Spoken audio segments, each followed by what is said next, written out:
Good evening, everyone. Aesthetic Impact Informational Services is very happy to present this evening Dr. Courtney Brown of the Farsight Institute. And Dr. Courtney Brown is he's a leader in the field of remote viewing at the present time, making great strides with scientific projects, bringing information forward about remote viewing to science that no one else has done. The current topic of this evening is the Climate Study Remote Viewing Project that is housed on Farsight. And I am going to go ahead and turn the program over to Dr. Brown, and we will be changing cameras, and he will become the presenter. So if you will just give us a second to do that, I will let him explain the project and go from there. Hi, Courtney. Okay. Let me see. Can you see my video? It says not sending. You need to go up to share or do the quick start and share. And there's your face. We've got you on camera. And we need to bring up your desktop. Yeah. Now, what do I do to do that again? Just go up to share. And there's a drop-down menu. There we go. Your desktop is coming up as we speak. Okay. Are you seeing just the desktop, or are you also seeing me? I am seeing Aesthetic Impact Informational Services. If you minimize that, please. Well, if I minimize that, you won't. No, go ahead, get rid of that. There you go. Now we're seeing you. Well, very good. That's an image of me. You're not seeing the video of me. You're seeing a picture on my desktop. Well, that is correct. But I can bring up the camera and see you too. You're there. All right, fine. Okay, great. You're live. Hi, everybody. Okay, hi, everybody. I was been invited here to talk about the climate study. Actually, it's called the 2012. Oops, sorry. It's the 2012 climate study, and the reason being is that we are looking at climate change, around the world, actually, between the years 2008 and 2012. And the reason this is interesting for us is because, actually, it's not 2008, 2012, it's 2008 and 2013. The reason this is interesting for us is because we were interested first in seeing if remote viewing could be used to look at changes in climate over a period of 5 years. And so we were expecting to find rather small climatic changes and wondering if remote viewing would be able to discern that inch of sea level rising or something, or level of snow in the top of Mount Kilimanjaro, things like that. But what we found was a huge difference, and just unbelievably large difference between 2008 and 2013. And so the study was originally called the Climate Project, but then we changed it to the 2012 Climate Project, because 2012 was right before 2013, and it was sort of in the middle of the brackets of those 2 years. And it was popularly interested, and it did seem like a lot of change was going to occur. And so we're in the middle of an experiment now to see how much of that change actually does occur. But this was an experiment in testing the future, looking at the future, and seeing if remote viewing could be used in a different way to predict the future. We had gone through a year-long project called the Multiple Universe Project, and that was an explicit test of using remote viewing to see if remote viewing could discern whether there were multiple realities or parallel universes, realities that are like what we have here with me talking, but maybe me wearing a different jacket, or me wearing a different shirt, or perhaps me with hair. So it was a situation which we were looking at different timelines, and for 1 year we in fact got a confirmation from our original expectation that there are different timelines. And with that information, based on that year-long experiment, we decided to look at the future with a 5-year gap. And the 5-year gap between 2008 and 2013 was designed to see if we could predict the future if we specified in the targeting a specific timeline. And that was the problem with remote viewing the future previously, because in the past, when we had remote viewed the future, remote viewing the past and the present was always relatively easy. It would work. But when you remote viewed the future, you often got different results, especially with a classic experiment that was used in the remote viewing field, where there were 5 possible targets, 1 real and the others decoys. And it was a situation in which judges would examine the remote viewing data and try to determine which was the correct one, which target of the 5 was the correct one. And what would happen is you'd get very good sessions, but for the wrong target. So you'd have a unique target, but it wouldn't be the one that was selected by a computer, it would be another one. And so we investigated whether the judging itself was having an impact, because no one had ever discovered what actually causes a remote viewer to focus on one particular thing rather than another. Was it the computer drawing a target out of a pool, or was it something else? And what we found out was that what was causing the focus of perception for a remote viewer was, in fact, the thoughts of the first person who was analyzing the session and comparing the session to the actual target.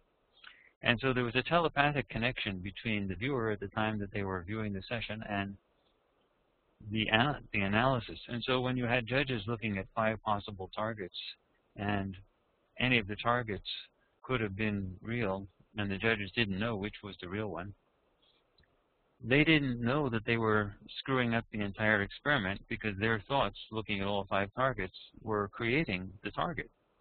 And so any of the 5 targets were in fact real. What the computer did was irrelevant. It was what the judges were thinking that was relevant. So then we decided to look at whether we could control the process better by having a tasker, someone who was picking the target, who was in the future, because we were wondering if you had multiple realities, maybe what you had was a situation in which in one reality, one of the targets would have been the actual target, and another reality, another one of the 5 targets would have been the actual target, and another reality, the other one, and so on. And we were not controlling for which timeline we were getting, and so we were getting correct results, but for wrong timelines, and that's why we would get the good session for the wrong target. And what the thoughts of the analysts were doing were attracting the viewer to one of the particular targets that was correct for one of the timelines. So what we did was we did an experiment where we put somebody in the future who was picking the target. So the sessions would be done, but there'd be no target at the time the sessions were done. We would wait till after the sessions were done before the target was actually picked. And we used encryption and all types of things to keep everything squeaky clean scientifically. And in fact, it worked like a charm. So it looked like if you have a temporal outbounder or somebody in the future picking the target, well, that person has only one past that she or he remembers. And so there can be no other timelines in that person's remembered past. That person experienced that target. And so what happens in a situation like that is that when you remote view the future, you get it right every time. So what we did with the climate project, we said, well, let's take this one step further and see if we can specify in advance which target we actually want. We want to have a target in which certain conditions occur.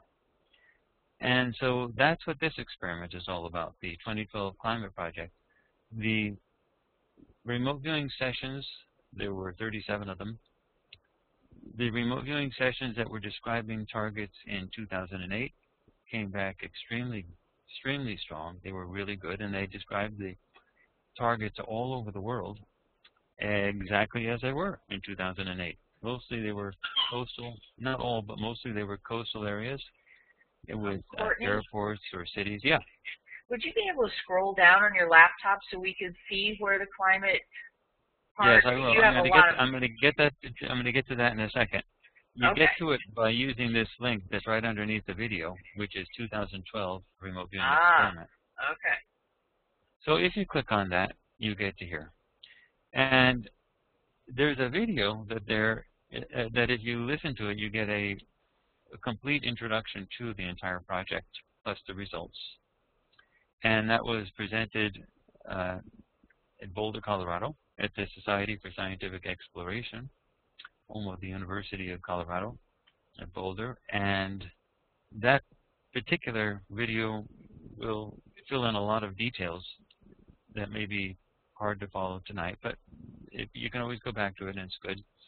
But the issue is that when we actually did this project, the results that we got for 2012 were different from what we were, for 2013, were different from what we were expecting. As I said before, we were expecting mild climatic changes, and what we got was horrific stuff, huge differences. And so we looked at two timelines going forward to June 1st, 2013. And those two timelines are one in which the scientific community acknowledges the reality of remote viewing prior to that time, and the second one is which the scientific community does not acknowledge the reality of remote viewing prior to that time. And so we wanted to see if there was a difference in whether remote viewing was well accepted by the public in terms of what would happen. And the idea would be that if remote viewing was well accepted by the public, that all of the other results that we have dealing with remote viewing would come out and would fundamentally change how we interact with this planet, possibly for the better. And so when we did the experiment, we actually found big change for both timelines. It was actually a little better, less damage, for the timeline in which the scientific community did acknowledge the reality of remote viewing. And it was a little worse, not much, but a little worse, they were both bad, for the timeline in which the scientific community did not acknowledge the reality of remote viewing. So the main differences was that there seemed to be more people cooperating or doing things in the timeline in which the remote viewing was accepted by the scientific community.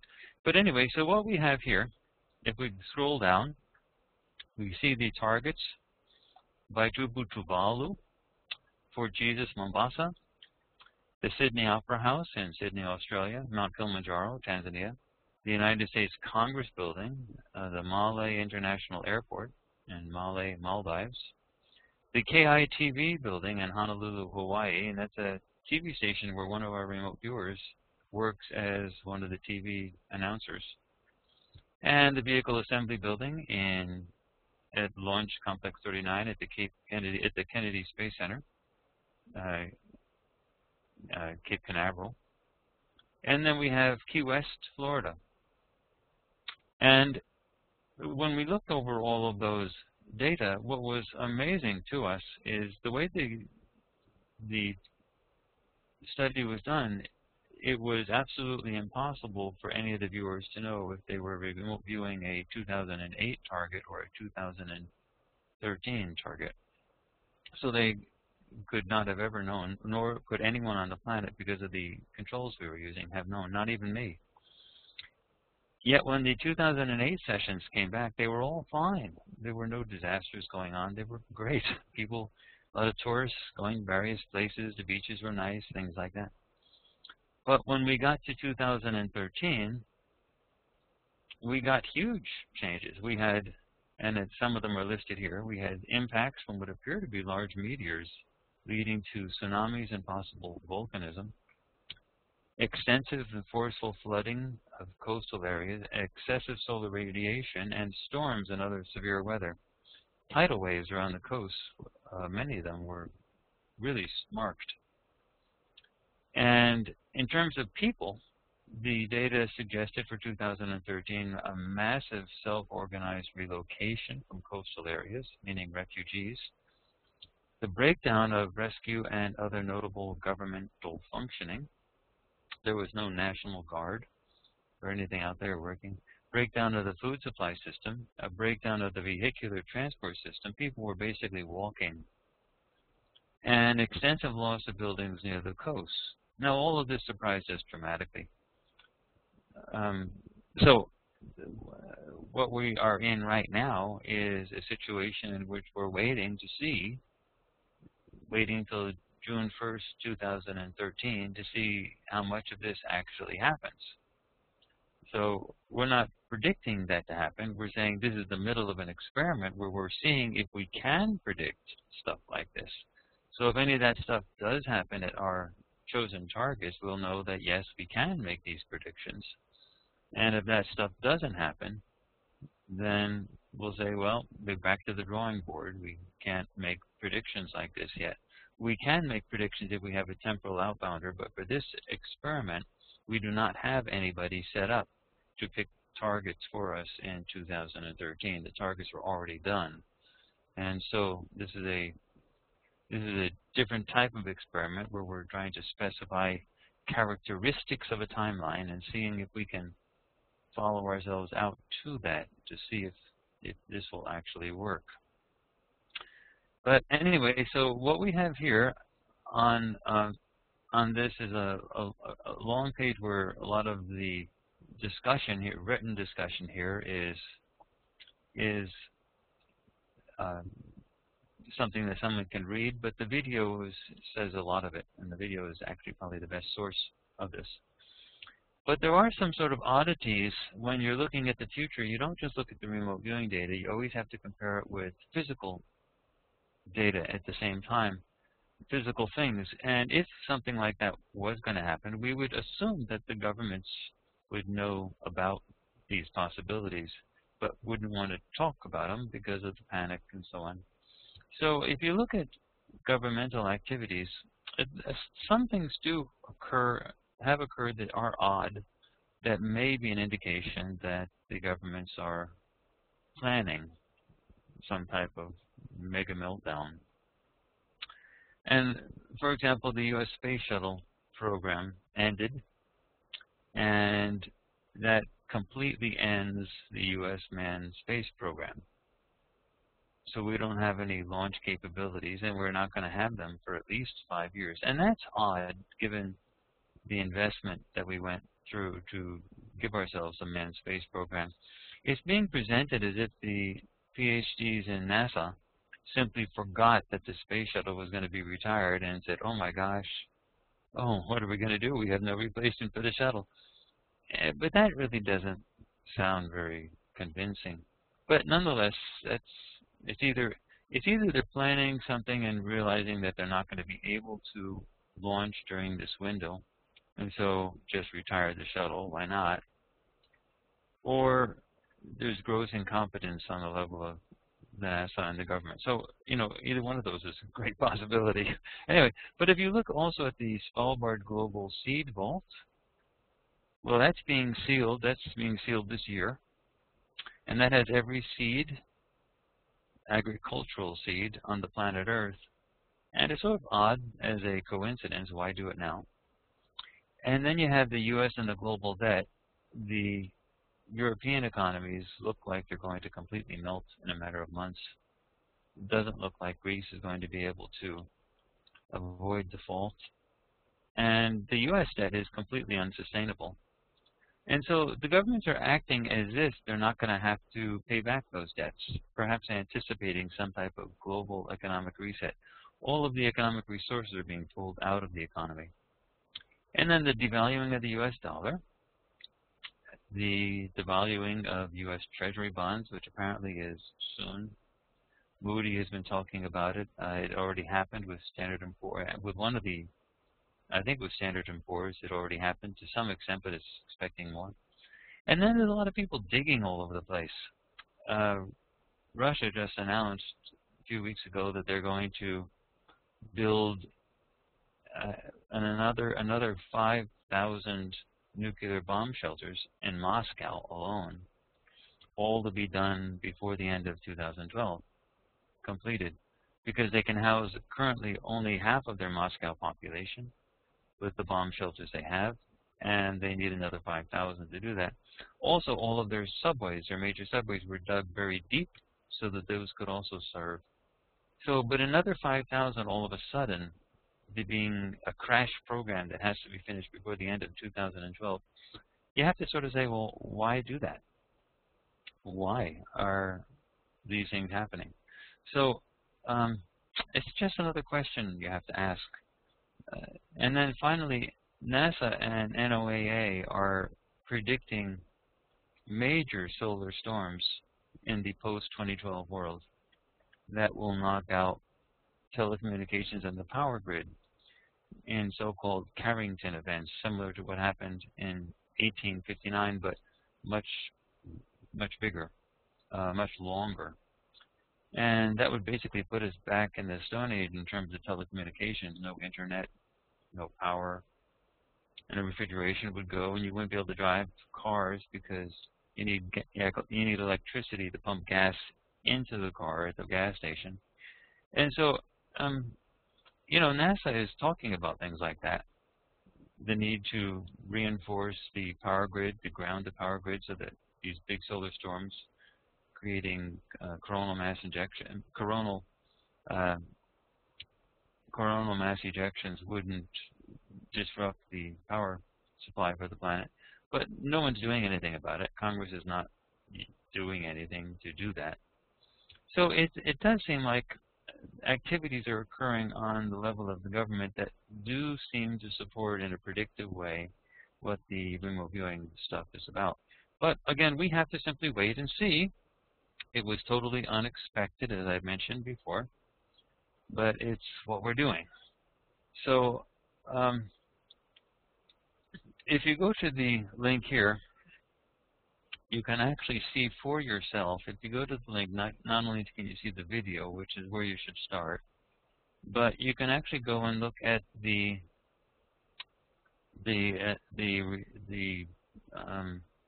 results and look at all of the sessions. But let's take a look at the targets for this study. There's also a link here for the targets so that you can see them. This is Tuvalu, and if you look at Tuvalu, it's an island that's right on sea level, like a foot above sea level. So that's why we chose it in the first place. We thought there might be some climatic change that would occur over a 5-year period. Maybe the people would be gone. Maybe they had to be evacuated, because if global warming is occurring, we thought, well, then what will happen is the people will have to be evacuated, and we might be able to pick that up on remote viewing just as a matter of possibilities. And then if you look at the Fort Jesus one, Fort Jesus is a ruins on the coast of the Indian Ocean in Kenya, and it's right on the ocean itself. And we were wondering if we might be seeing some storms and things like that, but it's right in the town of Mombasa. And then the Sydney Opera House is something everybody knows, but again, it's on the coast. And the Malé International Airport is interesting because it's very similar to Tuvalu, although it's in a different location. But again, it's right at sea level. But it was an easy target for us because it's an airport, and airports are easy targets because they have jets and they have flat pavement and buildings and there's coastline. So we thought that'd be an easy one to see and so on. The KITV building is a little bit more challenging for weather to impact because it's a little bit higher up. It's a little bit farther elevated, a few hundred feet above sea level. But here is bird's eye view of it, all from Google Earth, KITV building. And actually, let's jump down to Key West. So what did we find, for example, with Key West? What were the sessions like? Well, with Key West, they had the complete breakdown of transport system. It was basically a situation where authorities couldn't keep control of things anymore. People were eating whatever they could forage, but the vehicle transportation along the long bridge back to mainland Florida either wasn't working or there were no cars that had any gas that could get there. So it was very rough. And so that's going to be a fascinating target to see if any of that actually happens. For Sydney Opera House, that was very interesting because in 2013 we didn't find any people in Sydney. They had evacuated and there had been a huge tidal wave, a tsunami. And the Opera House was still there, but there were no people around it. And one of the viewers made a note of that, like, where the people go? And the Opera House had been battered up. It wasn't like in perfect condition. Yet people were found outside of Sydney, walking, I guess, in the desert, outside, away from Sydney, trying to get away from the city. And they were all on foot. So self-organized groups. So we saw that, and that was very interesting. So I'm not predicting this stuff to happen because it's an experiment to see if we can predict this stuff to happen. If any of these things happen, then we will know that we can predict. So it's not a time to get the alarm bells ringing because we're actually trying to see if that happens. Now we're going back to the main page where the video is for the climate project. And I'm looking now at the session evaluations and clarity scores. This is a numerical analysis of the sessions. And so if you click on that, you can see that. And this is the accuracy with respect to the 2008 stuff. And then if you look at Dick Algire's sessions, for example,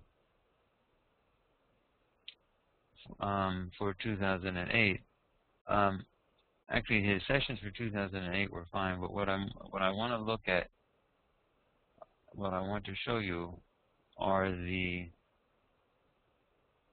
results of how to find the results. Oh, here at the bottom of the page where the video is, the RV sessions themselves. And so here, if you click on the RV sessions themselves, that was a link at the bottom of the video page, you can actually look at the sessions. Now, if you look, for example, at Key West, Florida, Dick Algire was the only one who did that one. And take a look at that. Let's do that.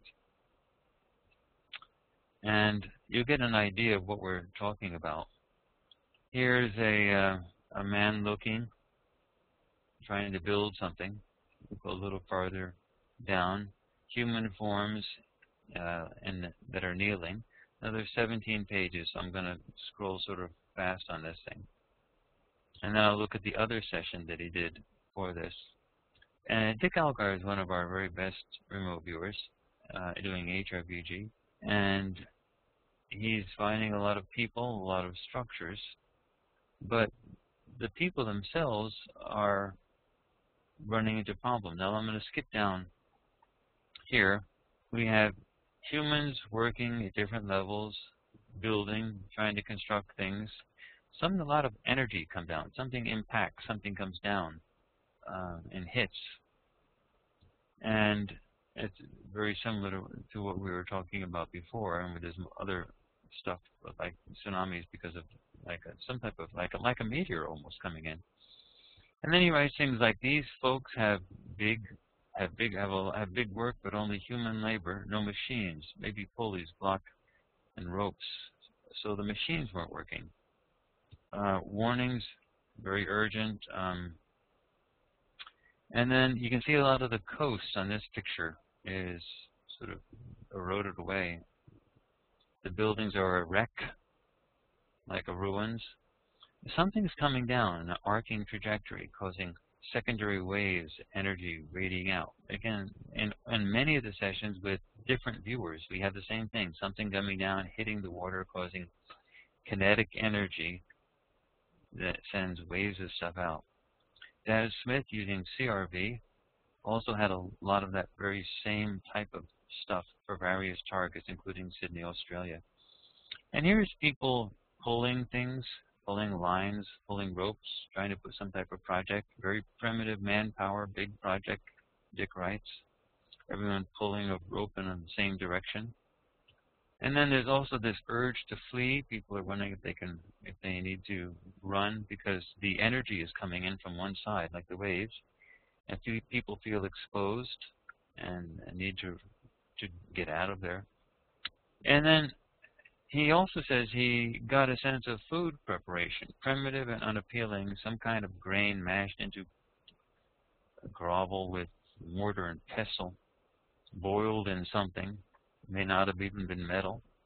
Plants are like weeds and gathered and added, seems very unappetizing. They roast meat, whatever small game they can find, and obtain over a smoky fire. And he draws pictures of these things. So you can sort of see that, and I'm going to go now to the second session, so you can see a second session. Again, he had no idea what he was remote viewing at the time, and he had no idea what year it was either. So in the second session, you have people again gathering together. Something bright comes down, so it looks a little bit meteor-ish. People crouching down and kneeling, and this. Now let's go a little further forward. Actually, let me go near here. Here we have people walking in a natural setting. It feels like they have specialized ornamental clothing. So the clothing wasn't quite normal. And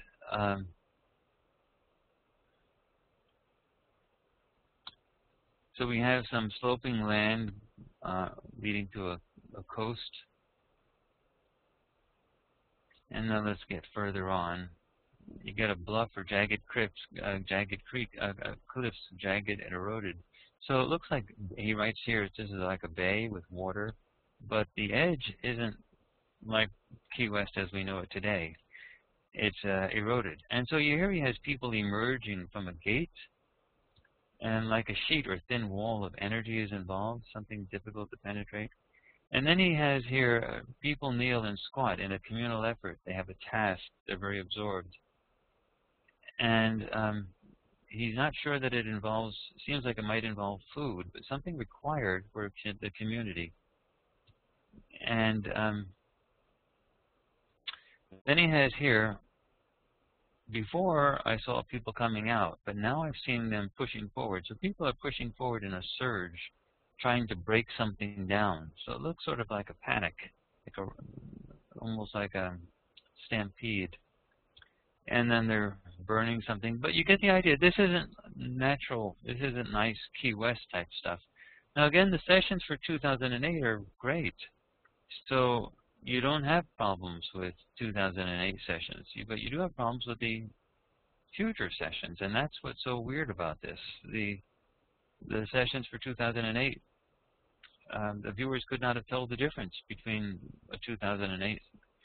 There was no way they could have known that they were remote viewing a 2008 session versus a 2013 session. So all the damage, all the big pile up of damage, all happened in the 2013 sessions, which is really odd.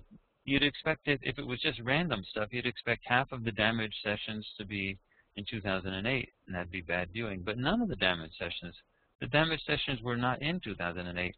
So they got those right. So now it's a really interesting experiment to see if they get the rest of it right. So Teresa, that's the basic overview. Why don't I see if there's any questions that people want to ask? Okay, let me go ahead, and I had everyone muted while you were presenting. Everyone, your mics are open. If you have some questions for Courtney, please feel free and either text or speak. Courtney, thank you so much. I didn't view for this project. All I did was handle some email traffic for you, but I'm very fortunate to have been able to learn from you and the project itself, and I've been following it as it progresses. Thank you so much for doing this, period. I'm sure. And how did the scientists feel at Boulder when you presented it? Well, I don't think they're taking the remote viewing stuff very seriously. And I do know that there are people taking it seriously, but including scientists, but they email me from time to time. But in general, we've gotten no official or unofficial feedback from any academic university sources. So this is going to be an interesting experiment. It's a lot of people know about it. I presented it at various places, and it's been on the internet for quite a while. So, and it's also the only thing out there that actually has real data with regard to the post-2012 world. Everything else is speculation that other people have. So this is very interesting for us to see how this actually turns out. Again, when you do something like this, you don't just say these are the predictions and walk away. You look for evidence along the way, along the pathway, along time that seems to support it. So you look for indicators that you may be correct. And that's what I was talking about before, those indicators of governmental activity that seem to indicate that something in these data seem to be correct in the sense that governmental activity seem to be similar to what would be expected if the government was expecting something like that. I understand what you're saying. You sent around an email last week, possibly. We had one of the sites has had some kind of weather change. Is that correct? Well, yeah, there's a huge drought in Tuvalu, so they don't have any fresh water, and they may have to evacuate. So, but they're not evacuating yet, but it's looking bad. So it's just interesting from that perspective. But really what we were looking for is very sudden change. That's what the data seem to suggest, something sudden. And so we're really a year and a half out before we'd actually expect to see these data. So I'm not expecting anything to happen in the next few months or anything. In fact, I'm not knowing what to expect. It's just an experiment where we're going to see what happens, and we know what the data, what the remote viewing data say, and if it turns out to be that they're correct, that will be a real eureka moment in the remote viewing field, because then we know that we can remote view the future if we specify certain characteristics of the timeline that we want.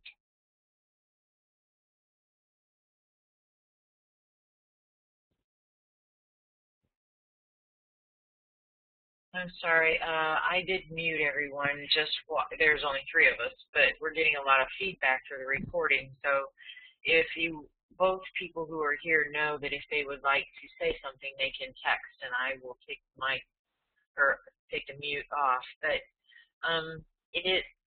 this might be a little convoluted to follow, but we're talking about how we think, and if there's a lot of hype out there, and there has been for years, about the Mayan calendar ending in the year 2012. Yeah. So everybody sort of has that little "we don't know what's going to happen" issue. Yeah, and it's sort of odd. It's sort of odd that the remote viewing data match up with some of the hype.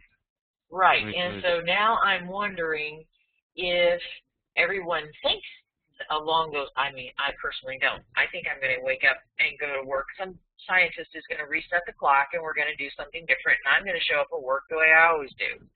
But that's my perception. Now, there's quite a bit out there who, in maybe the 100 monkey theory, that something big is and catastrophic will happen. So what if the viewing, I wonder, would reflect that? And if nothing happens, then it wouldn't be right. I wonder if it might be tainted at all. And I'm not saying that very well. Can you sort through that? Yeah, there's no reason to go down that path yet. What you're asking is, could there be a situation where the remote viewers are remote viewing the hype and rather the than the reality. Yeah, influence the result. But I've been leaving that alone. I think the problems with remote viewing the future really is a problem of multiple timelines. And so if you have hype, what you could be talking about is simply the hype is focusing on a timeline among an infinite number of timelines where something does happen. The question is it going to happen on your timeline? And so remote viewing the future, getting the wrong event, if there are multiple timelines, and our data seem to suggest there are multiple timelines, then what that would mean is that errors in the past were not due so much to bad viewing, but the lack of a control for which timeline you were viewing when you went into the past, when you went into the future. Because the remote viewing the past and the present has never been that problematic. It's always been remote viewing the future that's been problematic. But when we conducted a year-long demonstration of remote viewing every single month with a collection of highly trained viewers with CRV and HRVG methodologies, and some SRV and TDS even, the results were absolutely affirmative. We could correctly describe future events a month in advance as long as we had a temporal outbounder picking the target, someone in the future who had experienced one and only one timeline, and he was picking the target from whatever happens in the future. It was actually from his past, but our future, because he would pick the target from a time that was after when the viewing was done, but before the time that he was picking the target. So it would be in the middle. And the viewers correctly described what target he would, in the future, pick. And so that was the expectation if there are multiple realities, multiple timelines, multiple universes. And so in the current situation, we simply can't do much else other than wait to see if we have the ability now to get around that problem.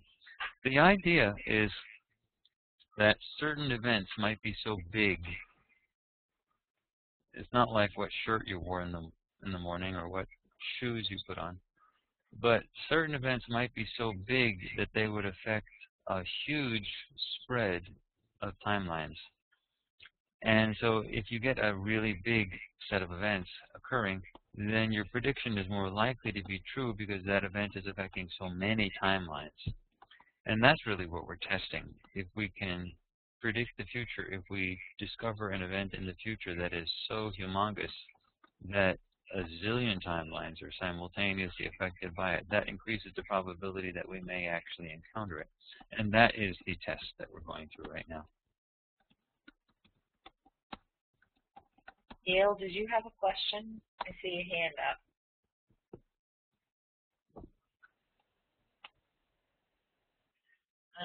No question, just thank you to Courtney. I'll look forward to hearing how this experiment turns out for several reasons. Great, yeah. Well, I'm really looking forward to it, and I'm glad that we had the chance to talk about it, and I look forward to finding out what's going to happen with this thing in the future. Yeah. Again, I would like to recommend to everyone. I would like to recommend to everyone to watch the video. It covers all of the bases, and it's very concise, and it explains the results better than I've done tonight, because it also has these graphics that are associated with it, selected from various viewers, so you can really sort of see them all in a very convenient way. Yeah, I've several times tried to steer people here because you can actually see remote viewing sessions, and then you can move ahead. You have feedback photos, you have feedback information, you have the actual session. I should mention that we always do, we do public experiments where we have the public involved in the experiments for the verification process. We put all our results up for the public to see, including all sessions and explanations and so on. And it's important to know that the Farsight Institute is a multi-methodology scientific house where we do experiments using viewers trained in a variety of different methodologies. And we're a nonprofit research and educational institute. And for example, on our board of directors, Lynn Buchanan, who does CRV, is a member of our board of directors. So is Glenn Wheaton also, and I'm also a member of the board. We have other board members as well, academics. And so we really have a strong commitment to pursuing the science of remote viewing, and various people learning remote viewing in different methodologies come here to participate in our experiments, mostly because of the reputation we have for doing interesting experiments, but also because of the reputation we have for doing good tasking. One of the biggest problems you have with remote viewing is lousy targets. People can know how to view, but they often don't know how to write a target. And to know how to do a target so that you get maximum viewing results is actually very difficult. And so Lynn, Glenn, and myself have really focused all of our experiments here in having really good targets. It's amazing how bad targets are when other people pick them. I mean, it's just horrific of the examples I've seen of just awful targets that shouldn't be targets. And you just can't say anything. For example, one time someone told us to remote view Richard Nixon in an experiment that we were doing, and we didn't know the target. And we had all our remote viewers do it. And then when we found out what the target was, we just about blew our top, because that's not a target. Richard Nixon is not a target. And you can't say that. When? Was it when he was born as a baby? Was it when he died? Was it when he was giving a speech in the White House? Where was he? When was it? Was it after death? Was it his spirit that we were supposed to be remote viewing? I mean, you just can't say Richard Nixon and expect that to be a target. And so people just simply don't know. They don't know how to write targets. And so one of the reasons that so many viewers like to participate in our experiments is that they know that each and every time they can really settle their mind down and do the viewing, because they know the target is well specified. It'll have time. It'll have an aspect that's verifiable. A picture, almost always a picture. A very clear identification of what they're supposed to describe, and with a clear focus without a lot of distracting stuff. For example, sometimes I saw one target one time where somebody had given a target to a group of remote viewers, and it was a flower pot in someone's kitchen. And that's not a target either. You can't use that as a target, because the remote viewers, a number of the remote viewers that saw the sessions had excellent sessions of the house, unique architecture of the house, the kitchen, the nature of the driveway, the nature of the road, the fact that it wasn't a suburban area. I mean, it could have been any target in the universe, and that's what they picked. But they missed describing the flower pot, and so the person scored them as a mistake, as an error, as an offset, as a not a miss. I mean, it was a miss, and that's like really so stupid, because the remote viewing was really excellent, describing unique elements within the target area. So those are called embedded targets, when you have little small things that are embedded in larger macro structures. Well, the remote viewers will get the larger macro stuff, but miss the fact that there's something small inside. And the good thing about it is you can compare it to a normal perspective. For example, if you go into a room and look around and then come out, and then someone says, well, what did you see? Well, you'll describe, you saw pictures on the wall on a bed and so on like that. And now imagine the person saying, I think you're lying and you didn't go into that room because you didn't see my pink shoes in the closet. Now, wouldn't you say that was really stupid? You'd say, you can't say I didn't go into the room because I didn't see your pink shoes. I didn't notice the pink shoes, but I saw the pictures on the wall, the bed, and the desk, and everything like that. And so that's the type of thing you get with a lot of people when they big targets. So one of the things about the Farsight Institute is Glenn, Wheaton, Lynn Buchanan, and myself have really worked to make sure that all the targets are good targets. So when they do an experiment here, the viewers really are settled. They know that they're not going to be cheated by having, you know, bumpy targets. So that's the other reason that viewers come to participate. They know that the experiments are conducted well, squeaky clean scientific conditions, and they know the targets every single time will be well defined.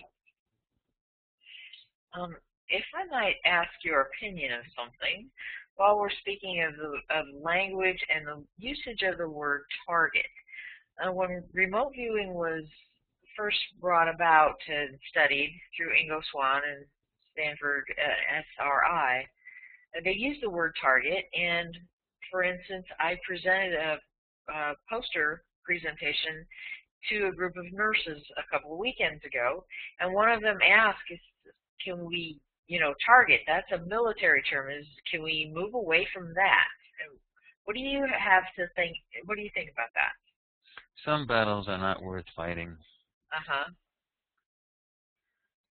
You can't. I mean, you could even challenge the use of the words remote viewing, because all of the senses are involved: hearing, touch, sight, taste, and smell. So calling it remote viewing as if sight is the only thing that's working is not correct either. But some battles are just not worth fighting. I understand. I didn't say anything when the question was asked, but I immediately thought, okay, could we use the word location? But sometimes you don't need information about the location. You really want to see about the structure or whatever. So I just wondered about language. Well, some battles are not worth fighting. You could also say assigned focus. Yeah. Meaning that the focus that yours being assigned. Some battles are just not worth fighting.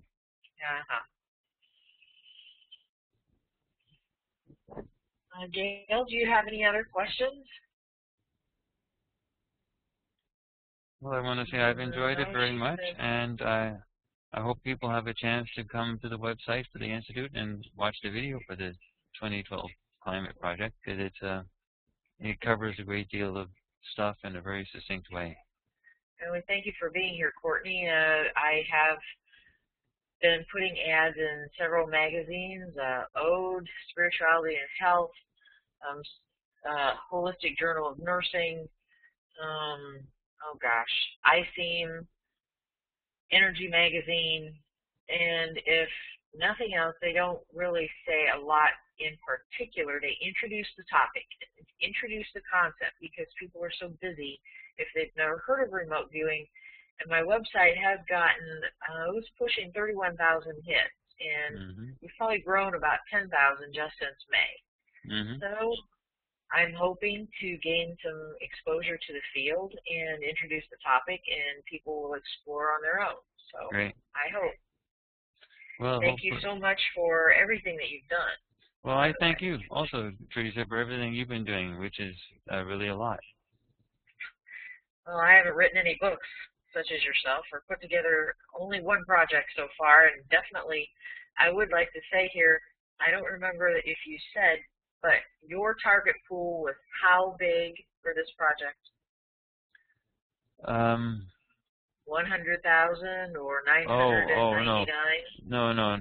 We had in terms of actual targets, there were let me see. Here they were, in terms of actual geographical locations, there was 1, 2, 3, 4, 5, 6, 7, 8, 9, 10, 11.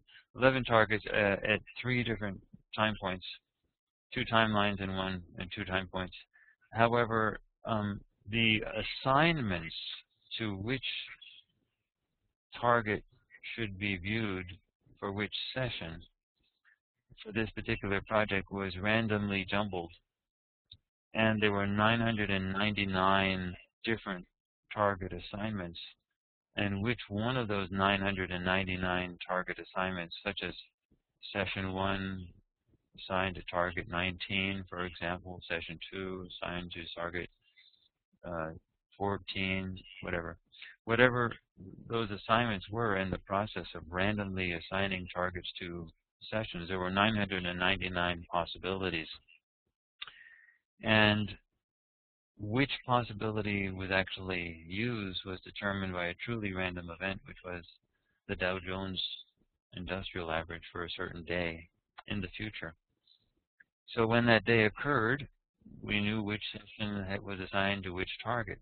So nobody could have known anything. They didn't know the targets to begin with, but they couldn't have, even if they did, they wouldn't have known anything, because even I didn't know which target would be assigned to which session.